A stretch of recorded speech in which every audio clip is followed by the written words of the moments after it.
Hello welcome back to my channel. ఈ video అయితే కనుక డీటెయిల్గా మీకు సాటర్డే జరిగిన ఎపిసోడ్ 91 గురించి చెప్తాను. దీంట్లో ఎస్పెషల్లీ కళ్యాణ్ గురించి, తనుజ గురించి, దాని తర్వాత బర్నీ గారి గురించి, ఇమాన్యుయల్ గురించి, సంజన గురించి, అందరి గురించి కొన్ని వర్డ్స్ ఉన్నాయి. మిస్టేక్ చేసినవి ఏంటో వాళ్ళ గురించి నాకు సరితంగా డీటెయిల్గా చెప్పారు. దీంట్లో కొంతమంది బాగా డిసప్పాయింట్ అయ్యి ఎపిసోడ్ బ్రేక్లో అయితే కనుక వాళ్ళు ఏడవడం జరిగింది. వాళ్ళు ఎందుకు ఏడ్చారని చెప్పి డీటెయిల్గా చెప్తాను. వీడియో అయితే కనుక చాలా ఇంట్రెస్టింగ్గా ఉంటుంది. షార్ట్ అండ్ స్వీట్తో ఒక 10 నిమిషాల లోపు అయితే మనం క్లోజ్ చేద్దాం మామ. ప్రతి పాయింట్ ఇంట్రెస్ట్గా ఉంటుంది. ఖచ్చితంగా దయచేసి సబ్స్క్రైబ్ చేయండి ఛానల్ కూడా. ఎక్కడా స్కిప్ చేయకుండా చూడండి. Very very very important video. First of all అయితే కనుక దీంట్లో కళ్యాణ్ గారి ఫ్యాన్స్ ఎవరైనా ఉంటే ఒక లైక్ ఖచ్చితంగా కొట్టండి. కళ్యాణ్ గారికి అయితే కనుక గూస్ బంప్స్ వచ్చే వీడియో దీంట్లో మాటలు చెప్పారు నాకు సార్. మరి తనుజ గారిని ఎందుకు నాకు సార్ అలా డిసప్పాయింట్ అయ్యేలా చేశారో నాకైతే అర్థం కాదు. నేను వీడియో అంతా చూశాను, దాని తర్వాత ఎపిసోడ్ అంతా చూశాను, మళ్ళీ ఎపిసోడ్ అంతా అయిపోయిన తర్వాత కూడా చూశాను. అక్కడ నాకు అనిపించింది ఏంటంటే కనుక నాకు ఖచ్చితంగా బిగ్ బాస్ తనుజ గారిని ఎందుకు అలా అంటే ఆవిడని పొగడాలని చెప్పి డిసైడ్ అవ్వలేదని చెప్పి అన్నట్టుగా నాకైతే అనిపించింది. ఎస్పెషల్ చెప్పాలంటే నాకు నిజంగా చాలా బాధ అనిపించింది. నాకే ఇలా ఉంటే నిజంగా డైహార్డ్ ఫ్యాన్స్ తనుజ గారికి చాలామంది ఉంటారు. వాళ్ళు ఏ రకంగా ఫీల్ అయ్యారో ఖచ్చితంగా కామెంట్ రూపంలో పెట్టండి మామ. మన ఛానల్ సబ్స్క్రైబ్ కూడా చేసుకోండి. ఇలాంటి వీడియోలు మీ దాకా చాలా చెప్తాను నేను. నాకైతే అనిపించింది ఏంటంటే ఎపిసోడ్ చూశాక సింపుల్గా చెప్పాలంటే కనుక కళ్యాణ్ని హైప్ చేయాలనుకున్నారండి. హైప్ చేయాలని చెప్పి చేశారు.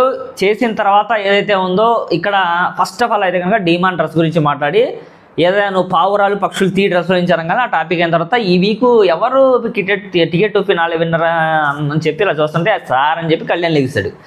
లేచిన తర్వాత సెల్యూట్ అంటారు. అంతా అయిపోయింది. నాకు సార్ కూడా సెల్యూట్ ఫస్ట్ కళ్యాణ్ సెల్యూట్ కొడుతున్న తర్వాత దాని తర్వాత సెల్యూట్ నాకు సార్ కొడతారు. అంతా అయిపోయింది. కంగ్రాచులేషన్ మంచిగా ఆడావు అది అని చెప్పి అక్కడ డిస్కషన్ జరిగింది.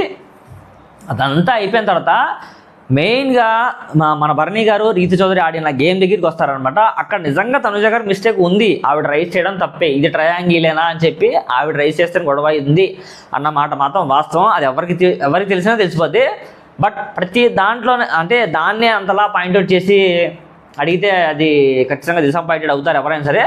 ఆ ఒక్క పాయింటే కాకుండా అదే ట్రయాంగిలేనా, ట్రయాంగిల్కి ఎన్ని భుజాలు ఉంటాయో తెలుసా తెలీదు అన్నారు కదా. కొంచెం నాకు సార్ కూడా అడిగారు అనమాట డీప్గా. అది అడగడంలో తప్పేం లేదు. ఎస్పెషల్లీ తనుజ గారిని అయితే కనుక నువ్వే అంటే నీ వల్లే గొడవ జరిగింది అని చెప్పి ఏవీస్ దానికి సంబంధించిన వీడియోలు అవన్నీ వేసి చూపించారు. కళ్యాణ్ అయితే కనుక మంచిగా అప్రిషియేట్ చేయడం జరిగింది.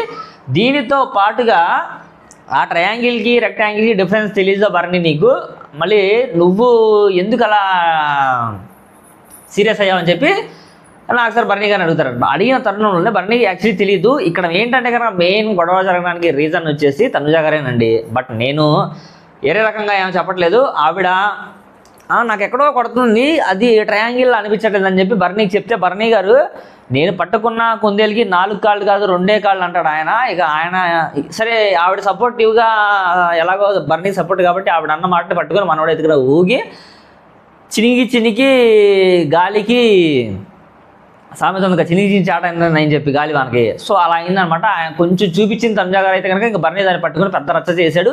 కళ్యాణ్ని కూడా అనవసరంగా ఈ గొడవలో లాగి అన్నరాని మాటలు కోపంలో అయితే అన్నాడు. ఓకే, కోపంలో అన్నాడు. ఓకే, ఆ రోజు కళ్యాణ్ కూడా సీరియస్ అయ్యాలి. కానీ నేను నా తప్పేం లేనప్పుడు నన్ను ఎందుకు లాగడం అని చెప్పి తన పాయింట్ అనమాట. అనవసరంగా ఇక్కడ కళ్యాణ్ లాగారు, అది కరెక్ట్ కాదు. బర్నీ గారు కూడా అంత ఉగ్ర రూపం అంటే ఆయనకు కూడా ఓవర్గా రియాక్ట్ అయ్యి ఓవర్ కోపడ్డాడు కాబట్టి అక్కడైతే నాకు టోటల్గా అనిపించింది.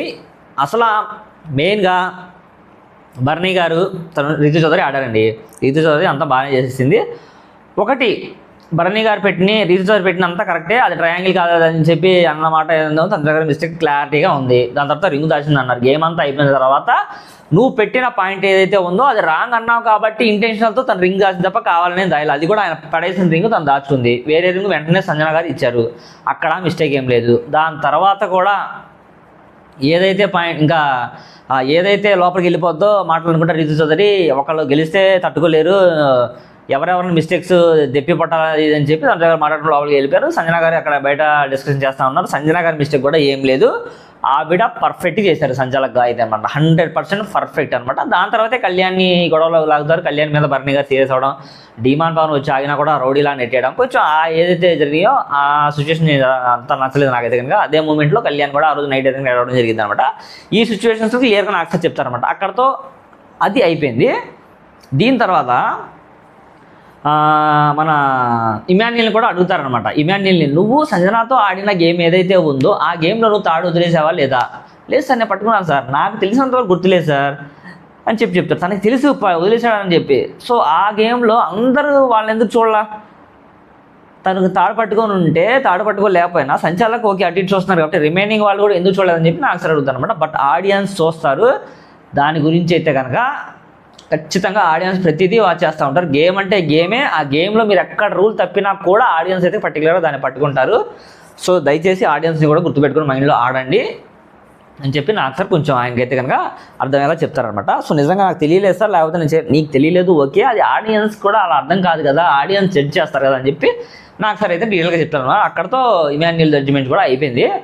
ఫైనల్గా ఎవరెవరికి థమ్స్అప్ ఇస్తున్నారు, ఎవరెవరికి థమ్స్ డౌన్ ఇస్తున్నారని చెప్పి ఒక చిన్న టాస్క్లో పెట్టారనమాట. దీనికన్నా ముందు తనుజ గారు అనమాట ఏడుస్తారు, నన్నే టార్గెట్ చేస్తారు, ఎందుకు నేనేం చేశాను, నాకు చెప్పడం కూడా నా తప్ప అని చెప్తే కళ్యాణ్ కూడా వెళ్ళి లేదులే నువ్వు జస్ట్ వాళ్ళు చెప్పారు, నువ్వు తప్పుని మిస్టేక్ చేసుకుంటావు అని చెప్పి, అది అర్థం చేసుకుంటావు అని చెప్పి కళ్యాణ్ కూడా కొంచెం అక్కడ వచ్చి ఓదారుస్తూ ఉంటారు అనమాట. ఎవరికి వాళ్ళు నేను కప్పు కావాలనుకుంటున్నాను, నేను కప్పు గెలవాలనుకుంటున్నాను అన్నోళ్ళు ఒక్కొక్క మనిషి ఒక్కొక్క మాట వచ్చి చెప్పిన వాళ్ళలో కళ్యాణ్ పడాలా చెప్పిన ఓట్స్ తనే ఎందుకు అవ్వాలనుకున్నా అని చెప్పాను చూసిన మాటలు నిజంగా ఎవ్వరు ఏం చెప్పలా. నేను ఆడాలనుకుంటున్నాను, నేను గెలవాలనుకుంటున్నాను అది చెప్పి, బట్ కళ్యాణ్ పడాలి మాత్రం నేను ఎన్నో దాటుకొని వచ్చాను, కష్ట సుఖాలు పడ్డాను, నేను ఇక్కడికి రావడానికి నేనే డైరెక్ట్గా రాలేదు, అగ్ని పరీక్షను ఎదుర్కొని అన్నీ చూసి ప్రతి గేమ్ని ఒకరినొకరు అర్థం చేసుకుని ఎవరిని బాధ పెట్టకుండా నేనైతే ఆడుకుంటా స్టిల్ ఈ రోజు వరకు ఇక్కడ ఉన్నాను. అందువల్ల నేను టికెట్ ట్రోఫీ ఫినాలే కొట్టాలనుకుంటున్నాను అని చెప్పిన మాట ఏదైతే నిజంగా టూ గుడ్ అనిపించిందో అలాగే తన గేమ్ కూడా అలాగే ఆడుతున్నాడు, తనే గెలుస్తాడని చెప్పి నేనైతే అనుకుంటున్నాను. బట్ తనుజ గారు కూడా చెప్పలేము, వాళ్ళిద్దరైనా పక్కాగా ఒకళ్ళైతే కనుక ఖచ్చితంగా గెలిచేస్తారు. ఇది అయిపోయిన తర్వాత ట్రోఫీ టాస్క్ ఒకటి పెట్టారనమాట. ఆ ట్రోఫీ టాస్క్లో ఒకళ్ళొకళ్ళు ట్రోఫీ తీసుకొని ఈ ట్రోఫీ తనకు వస్తుందో లేదా అని చెప్పిన మాటలోనే అప్పుడు కళ్యాణ్ పడాలని చెప్పారనమాట ఈ వర్డ్స్. అప్పుడైతే కనుక తనుజ థమ్స్ డౌన్ చేసింది, మమ్మ అందరు థమ్స్అప్ ఇచ్చారు, ఇమాన్యుల్కి అందరు థమ్స్అప్ ఇచ్చారు, తనుజాకి అందరు థమ్స్అప్ ఇచ్చారు. ఇక్కడ చూసారా థమ్స్ డౌన్ తనుజాకి అయితే కనుక కళ్యాణ్కి ఇవ్వడానికి తనకైతే మనసు ఒప్పలా, ఎంత సపోర్ట్ ఇచ్చినా కూడా కళ్యాణ్ అయితే కనుక తను ఎక్కడో డిసప్పాయింటెడ్ చేసేలా చేస్తుందని చెప్పి దీన్ని బట్టి నాకు అర్థమైంది. బట్ కళ్యాణ్ అయితే థమ్స్అప్ ఇచ్చాడు చూడండి, అది క్లారిటీగా ఈ వీడియో అయితే కనుక ఇది మామ.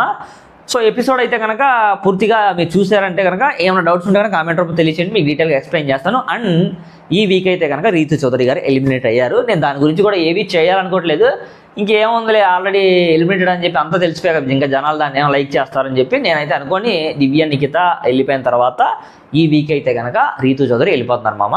సో ఓకేనా, ఈ వీడియో అంతా లైక్ చేయండి, తప్పకుండా సబ్స్క్రైబ్ చేయండి ఓకేనా. ఇలాంటి వీడియోస్ ఫన్నీ వీడియోస్ పెడతాం మనం, ప్రోమోస్ అందరికీ నచ్చితే కామెడీ ఉంటుంది, మనం రచ్చ చేసేద్దాం ఓకేనా. Thank you so much, bye.